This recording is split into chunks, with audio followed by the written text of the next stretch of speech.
Hey everyone, Luke here, and yeah, as you can see, no Dr. Stone this week because, as you all know, it's gone on break to get research for the final arc of the series. Now, I saw a tweet from the unofficial Shonen Jump Twitter page saying that a series called Twin Star Exorcist was in its final arc, but its final arc is in parts. So maybe that's what Dr. Stone will be doing.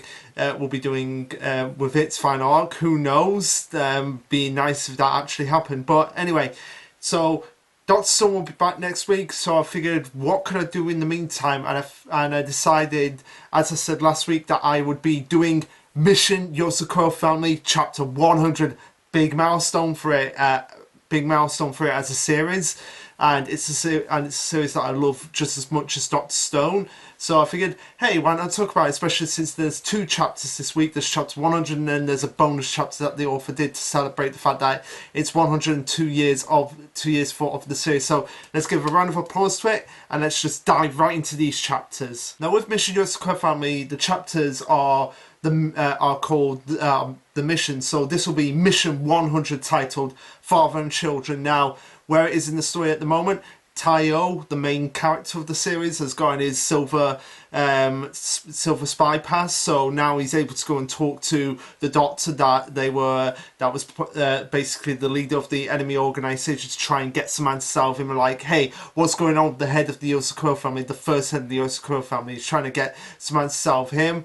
Well, also the father of the Yozakura family, Momo Yozakura, is sort of like making his move now, even though he's kind of been a shady character all this time. And it actually starts off with him going, now then, let's get going, as you see him on top of a building and he just sort of vanishes into thin air. So is that his special ability, like teleportation? Is that his blooming ability?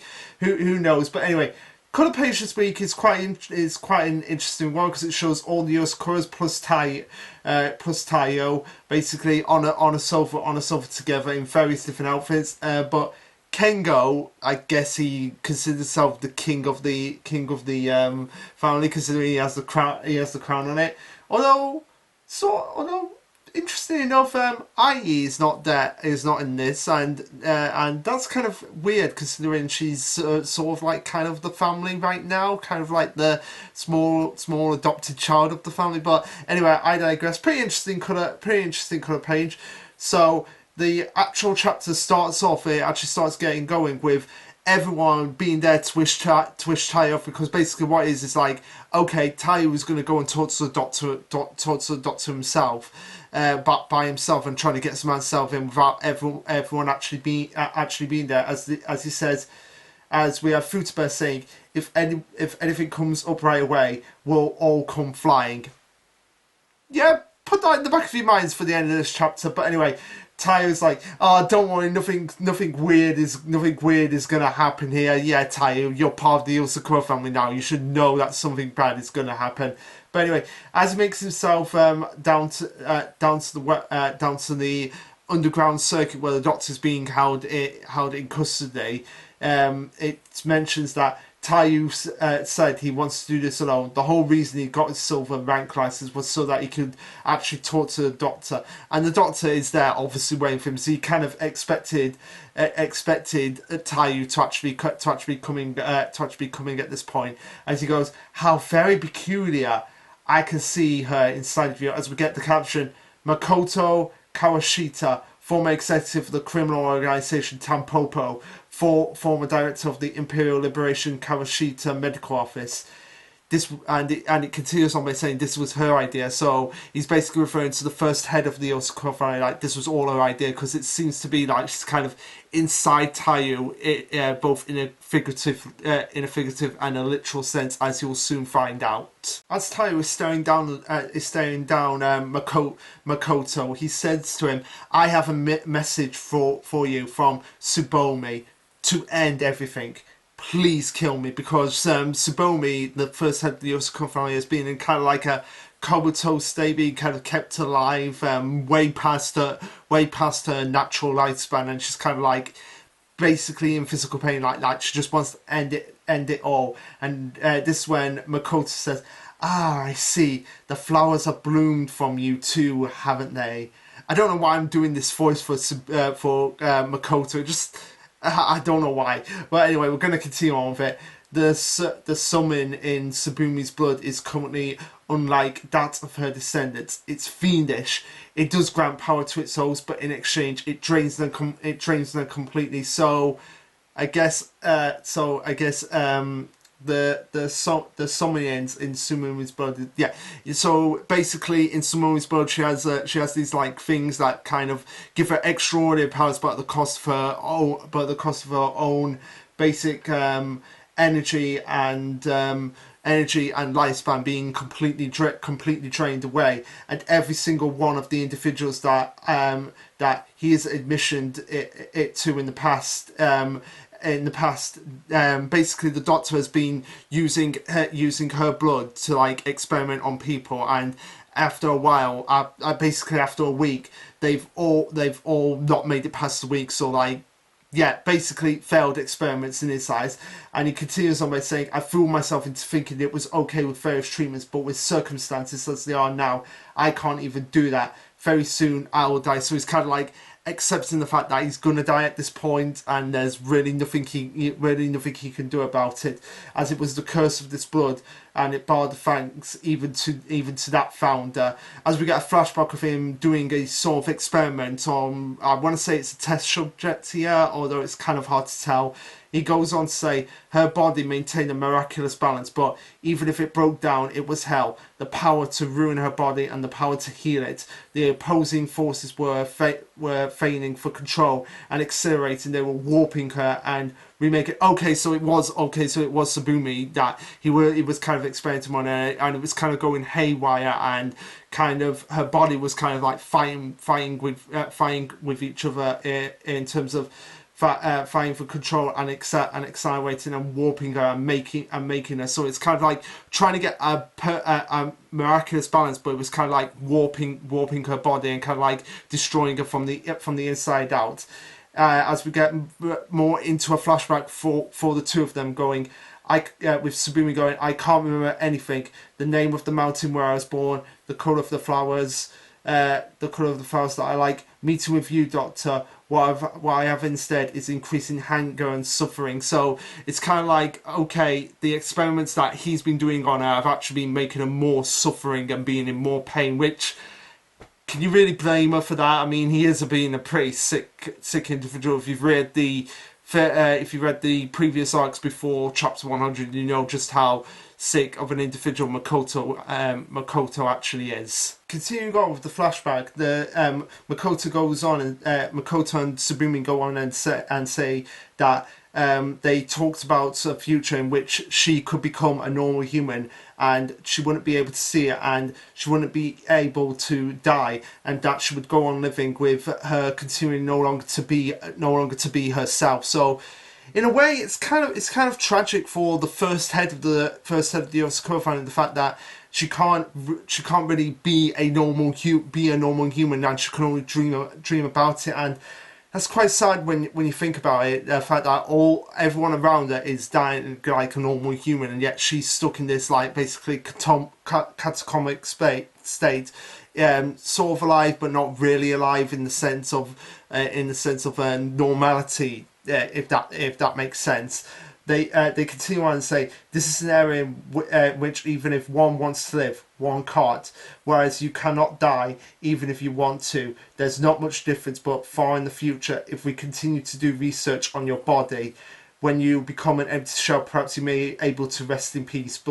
And to that she says that she's looking forward to it. Although I don't really think that that's going to be the case with her. I feel like she kind of is at a point where I don't believe she can actually die. Now, I may be wrong at that front, but it looks like it's too much far gone. The experiments have been going so haywire that I think it's actually made her permanently unable to physically die, and she's actually got to see people around her, like her descendants, just dying while she continues living on. That could be the case of what's going on here with Subumi, and that's kind of a bit why she's kind of getting a little bit pissed off about the world and about everything around her. Continuing on after the flashback, Makoto says the memories that formed the bedrock of her personality have mostly died away over the years, or so I thought. I'm amazed she still had them. So she was right then. Let's grant Tsubumi's request. I'll tell you what to do. I'll tell you how to destroy Tsubumi Yozakura. Okay, so I guess they can kind of,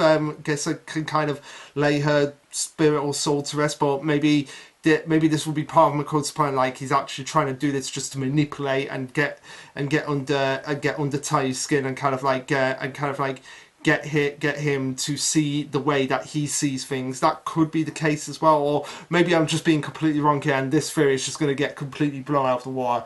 But anyway, here's something that's quite interesting here, where he says, "You and I are men who were both enthralled by the Yozakuras. Tsubumi's blood is the tie that binds us." So let's let me go back. The summary is a bit.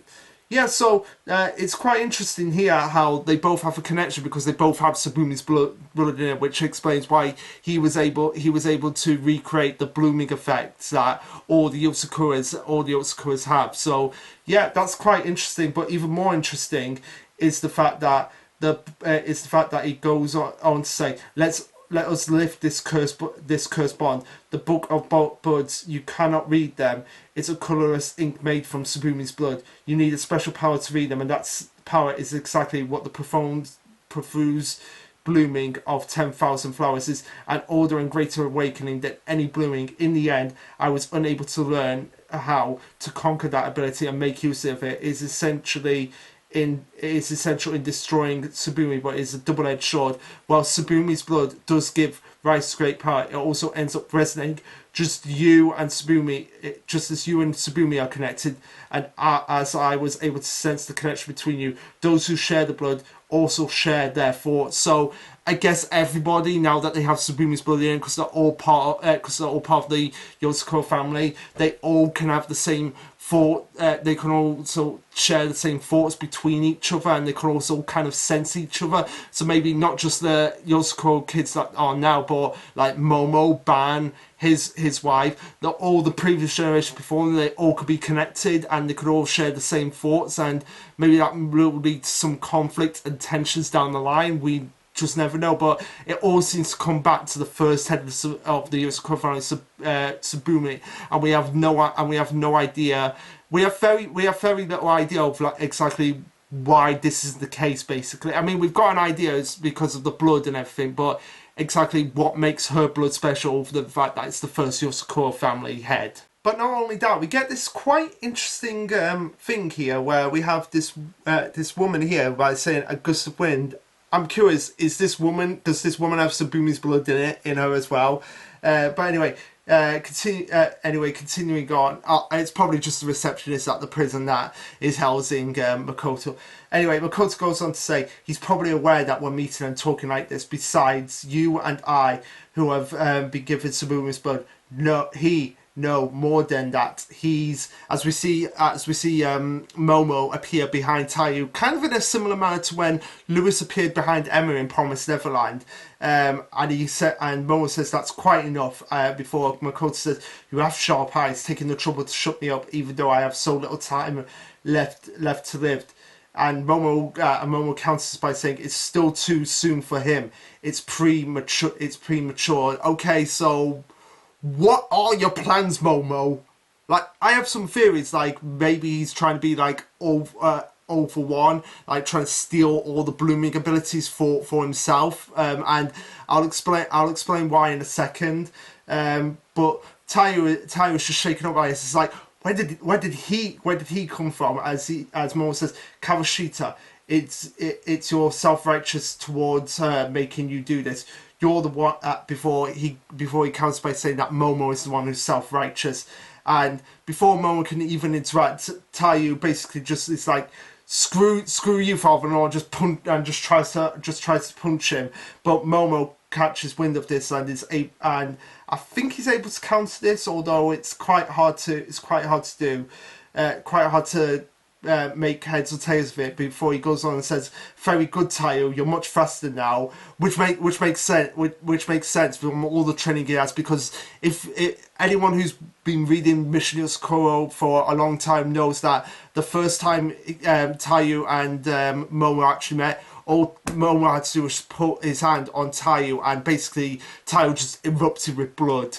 But anyway, Momo says, if you can improve your reaction speed, you'll make even more progress. So makes me wonder how much more of a spy is Tayu going to get in terms of strength and abilities. That's quite an interesting comment here, and it'll make it interesting for when it eventually comes down to Momo versus Tayu, because that fight is going to happen at some point. But anyway, Tayu says to him that there's 100 things he wants to ask him, but right now he's talking to Makoto.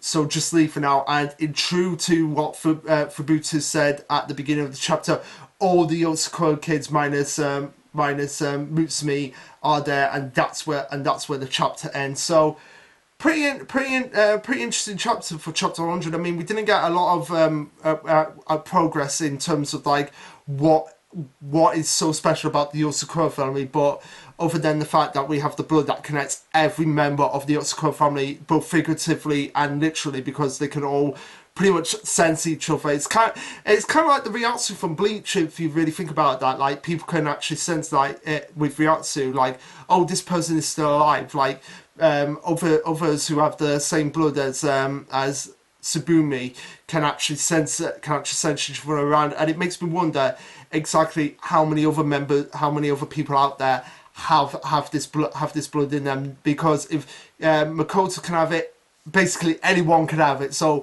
it makes me wonder how many of other villains are gonna have it and gonna have connections to Tayo. Now, in terms of what Momo's plan is, stealing all the blooming abilities from his kids and everyone. Party Jams actually asked me the question of, like, why would you do that? And my answer to this is quite simple. Maybe the blooming actually gives them a rebellious streak. So, like, if he takes the blooming away, he can actually control his kids.